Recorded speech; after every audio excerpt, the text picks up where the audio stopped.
8 books. I have enough fingers for this one. What am I doing with this hand? But also Nordices? Yeah. You have the flopsiest ears. You know that? Hi everyone, welcome or welcome back to my channel. My name is Rochelle for those of you that are new here, and I have a limb difference and also have a problem with pretty books, as you can see here behind me on my bookshelves. I know this video is a little bit late on my end. I apologize. I've been going through it for lack of better words. Oh, hi Nugs. And so what we're finally going to get to is talking about all the books that I read in the month of February. I read a total of 8 books. I have enough fingers for this one. And that would be 2,464 pages, which is so much. I love getting to see the page count at the end of the month. It just makes me feel even more accomplished, which is really great. I kind of read a variety of different kind of books, so like digital, audio, print, stuff like that. And my average rating for the month was 3.66.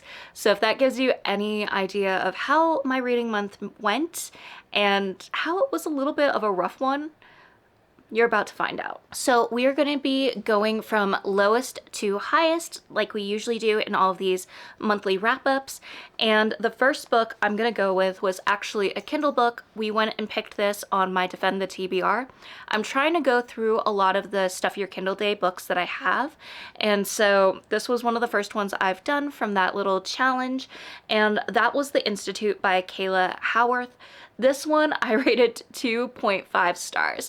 Now, I was really excited about this one because the premise involved a bunch of people that kind of had these gifts, and they had to keep these gifts hidden because they'd be hunted out by the system, the government. They didn't want these people to exist at all. If you had a family member that had one of these gifts, it was against the law to go and keep them hidden, and if they found out, then that entire family would like disappear. So the main character, her brother has a gift, and her and her dad, every time it seems like, ooh, things are getting a little bit risky, they'll go and uproot and move to a new town. So in a way, they're kind of like a military family. They're never really staying in one place for too long just to avoid any risk. And then the main character, she ends up going and saving some people from an accident, and suddenly they're kind of under a microscope. And unfortunately, when they plan on running away, they end up getting caught. And this book sounded like it would be so interesting. It sounded like something that would be right up my alley, but I was severely disappointed with it. So with this book, one of my biggest issues was the way it was written, and it was the flow of the book. It wasn't really smooth going, and it was very difficult to follow. There were also some things that really bothered me with the main character and how she was kind of insta-love with this love interest for a period of time, even though there were certain red flags that kind of gave me the ick, where I'm like, girl, you're uncomfortable, you don't like what they're doing, but you're also blaming yourself for that. I don't like that. It's your body, your decision to do what you want with it. If someone is trying to pressure you in any sort of way, no, that's not okay. And if you were okay with it in the beginning and decided, oh, I'm uncomfy, and decide to step back, you're allowed that. Little mini rant. I'm very passionate about that stuff, if you can't tell. So with this book, I also found that a lot of points I'd have to go and backtrack, and it felt like at some chapters or some different parts of the book, it was like it was skipping portions, and I'm like, wait, we were right here at school, and suddenly we're over in this whole new area with no context, and it's like we've been there for a long period of time. Like I said, the writing and the flow of it just didn't work that well, and the way it ended was actually the redeeming quality for me. I was very surprised by what ended up happening at the end, and I think for that reason, and because it struck enough of my curiosity, I'll probably continue on with this series, but I just want you to know it was very frustrating. Then another thing that I ended up going and doing was listening to a few audiobooks that I've been having on NetGalley. I'm trying to go through a lot of my backlog on there and work on getting my score up higher. And so one of the audiobooks I listened to was Nothing Ever Happens Here, and it's by Seraphina Nova Glass, and I rated this one 3.5 stars. I haven't read anything by this author before, but I was definitely intrigued. The one thing that always takes me a bit, especially when it's an audiobook and there's different narrators, I don't like how when the narrators use different voices for characters and it doesn't sound the same way, the same tone, any of that stuff. I know each person is going to be different and might not be able to make that certain tone. But for me, especially when I'm listening to it, maybe I'm not paying attention as much because I'm doing multitasks, like I'm doing chores, or I might be doing a file at work.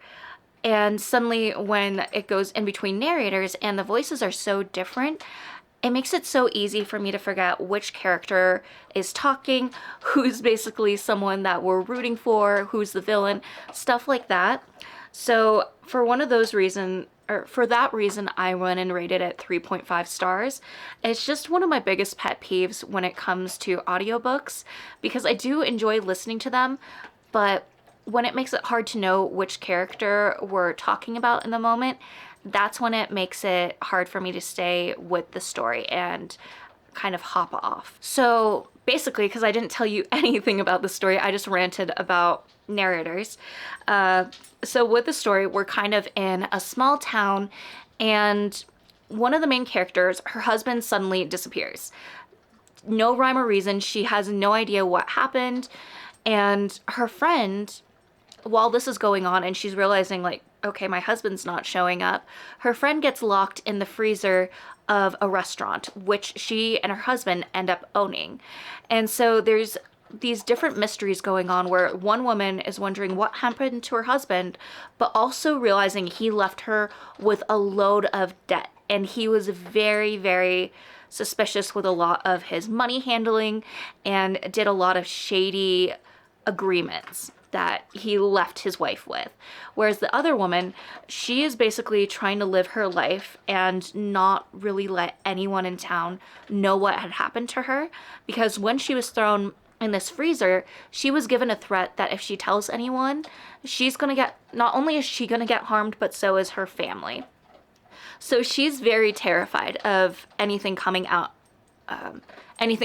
to the surface about what had happened to her. There's a ton of different mysteries going on, and you're following along with the story and very curious about what's happening. There was also another character that I think got added on like a few chapters in, and she was this old lady at the nursing home, and suddenly she was becoming a sleuth. And I don't know, it didn't really work for me. It was entertaining at points, and I definitely was following along trying to figure out what was happening, but I don't know, it didn't work for me, unfortunately. The next book we have is Savvy Summers and the Sweet Potato Crimes by Sandra Jackson-Opoku. And this was also one that I had on my NetGalley. I rated this one 3.5 stars. I thought it was a really cozy and fun debut mystery, and at times it did feel like it was very slow. So the main character, I believe she was maybe in her 40s. Sometimes it was difficult to follow along and really know what age range she was in. But she's this restaurant owner that took over the restaurant after her aunt had passed, and she uses a lot of her aunt's recipes. She has this really great food catering business and is kind of hurting for money, where she needs any job, any sort of business that comes her restaurant's way. So she is currently working a catering event for this one couple of the town who have been together for a very long time, but unfortunately the husband is prone to constantly cheating and going after any woman, no matter her age, as long as she's not older than him. Ugh. So anyway, there's kind of a little bit of drama that ends up happening where the wife tells her husband during their little fancy party that the main character Savvy is catering that she doesn't want to be around her husband anymore. She's tossing him out. She's done with all this nonsense that he's doing because after so many years, he's still at it. And then the next day, basically, Savvy is going and running her restaurant. Business is going on as usual. And one of her patrons ends up going and dying. And a lot of people are pointing fingers at it being her food. And while the story is progressing, you're basically seeing all these different characters where they might have different incentives for doing this to the person that was off. And so it was an interesting story. I enjoyed it at times, but like I said, it was very slow. I think the thing that held my interest the most was just the food and everything that was mentioned in the story. And the best part that I really liked was that at the end of the book, there were recipes included. So I made sure to go and write those down so I could go and maybe try to recreate those at some point. I don't know if it's necessarily going to be something I film, but yeah, that was probably one of the highlights of the book for me. It was cute, it was okay, but I definitely felt like I was forcing myself to finish the book as soon as possible, and that's kind of why I rated it what I did. Then the next book we have is a physical one off of my bookshelf, and it's The Whispering Dead. This is the first book for the Gravekeeper series, and this is by Darcy Coates. I actually rated this one 3.5 stars, which I believe is the lowest that I've ever rated a Darcy Coates book. If you've been here for a while, you will know that I absolutely love Darcy Coates. She just has a way of writing that makes it so easy to read through her books, and she writes in a way that just captivates my interest instantly. But with this one, I just kind of felt like it was a little bit slow. I don't know if that's because this is a series, and so it was kind of focusing on building up a lot of the world and what was going on, and maybe we'll get more development in the next few books. So basically with this one, our main character has lost her memory. She's in this strange environment and she realizes there's people chasing her, and all she knows is that if she lets them get her, she is not going to be in a good situation. So she's kind of scrambling through the dark at this point and realizes she's in a graveyard and there's a church up ahead, and she asks the pastor or priest there for help. And basically he allows her to go and stay on the grounds because there's a little cabin that's no longer being used. And while that's going on, she's trying to figure out what happened to her, gain her memory back. She notices some strange paranormal stuff going on in the process of it. And like I said, I love Darcy Coates, but this kind of was one of my least favorite books that I've read of hers. I do want to continue on with the series, and I'm hoping that in the other books, things will kind of make more sense. There will be a lot more content in a way. I don't know. This one just didn't make me as excited as the other books that I read of hers. So that's why it's a 3.5 for me. Then we have Don't Let It in the Cold by Kelly Parrack. And with this one, I rated it 3.75 stars. This one was a book that I had really hoped to read during a snowstorm. I think we maybe got a little bit of snow while I was reading this book, but not a full-out blizzard like I was hoping.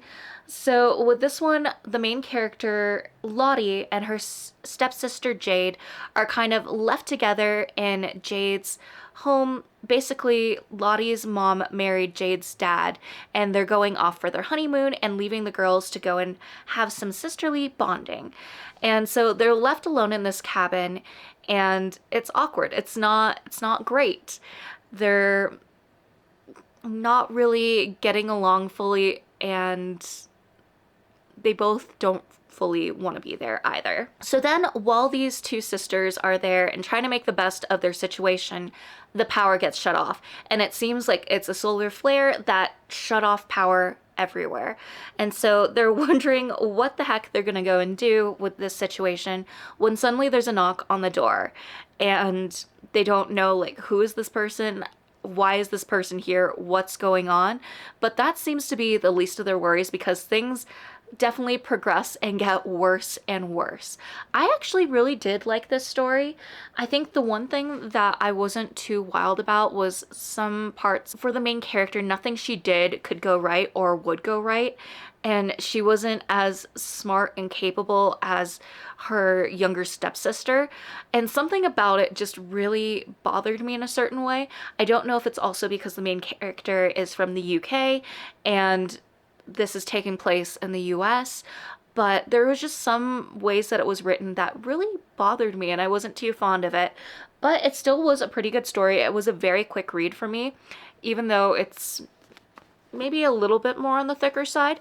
But I did enjoy it, and I thought it was a very fun read that helped me through a reading slump that I've been in and out of lately. Then another book I read was The Lioness by Gigi Griffis, and I actually listened to this one as an audiobook, and I rated it 4 stars. I'm definitely learning that I am loving historical fiction lately. I dabbled in a few historical fiction books last year and I really enjoyed myself. So this year I've been kind of looking and trying to include a few historical fictions whenever there's one that crosses my attention. And this one I absolutely loved. So I'll read you a little bit of the review that I left on it, but it said, "This book helps solidify that I need to read more historical fiction. We follow along with Jeanne de Cleyson journey as she puts together an army to avenge her husband's death and make sure that nothing stands in her way. This one was a perfect book to read if you support women's rights and women's wrongs.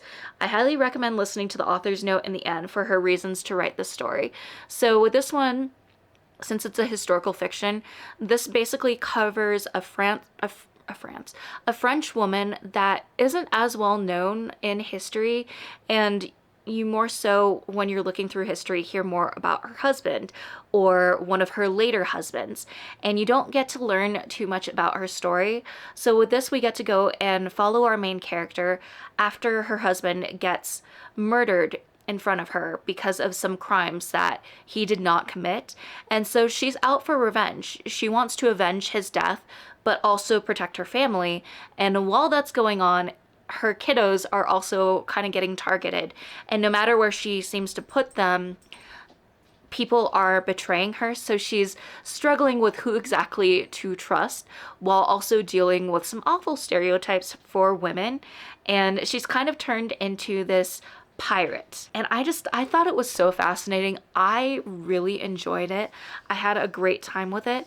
And this is definitely one of those books that I'd like to eventually get a physical copy so I can put it on my bookshelves as well. Then we have Parable of the Sower by Octavia E. Butler. So I've heard some people have struggled with this book or have DNF'd it. And I don't know if it's because of, some of the fun stuff that's going on in the US, but I was really in the headspace to read this book. And I also really love Octavia E. Butler. She is one of my favorites. I love her books. I love some of the things that she goes and writes and just how on the mark she is with it. Even though this was written so long ago and a lot of her books are written more so in the future before any of these things happen, but she knew what she was doing. So with this one, it's dystopian. The world's kind of falling apart. So the main character has hyper empathy. She's kind of keeping it hidden. And there's just a lot of crime going on in the world. And she decides to kind of write together a list of values and things that hold true to herself, because a lot of other stuff that people believe just doesn't resonate and doesn't make sense for her. And she kind of uses it to hold and keep her through a lot of the difficult things going on in the world around her. And I really enjoyed this book. There were a lot of really hard and difficult moments, but I still really enjoyed it, and I'm very glad that I finally had the chance to read this, especially considering it is a banned book. I really want to make it my goal this year to read as many banned books as I can, and so this one is officially checked off of that list. Then the very last one that we have is Legendborn by Tracy Deonn. I finally got to read this book, and I think it was because it was picked on Defend the TBR, and I'm so glad I finally had the chance to read it. This one I actually did, I can't remember what it's called, but it's where you kind of read part of the book but also listen to part of the audio, and I'm so glad I did it that way because I was kind of moving a little bit slower through this book because there were a lot of different terms and things to learn. And so getting to go and read it and also listen to it really helped me keep track of a lot of things that were going on in the book. There are so many important things that this book touched on, and I love how strong our main character is with upholding her culture and who she is, and just going and standing up for if something isn't okay with her, if she doesn't like that, or if you're not using the right things for that, she's going to go and educate you. She's going to tell you how wrong you are.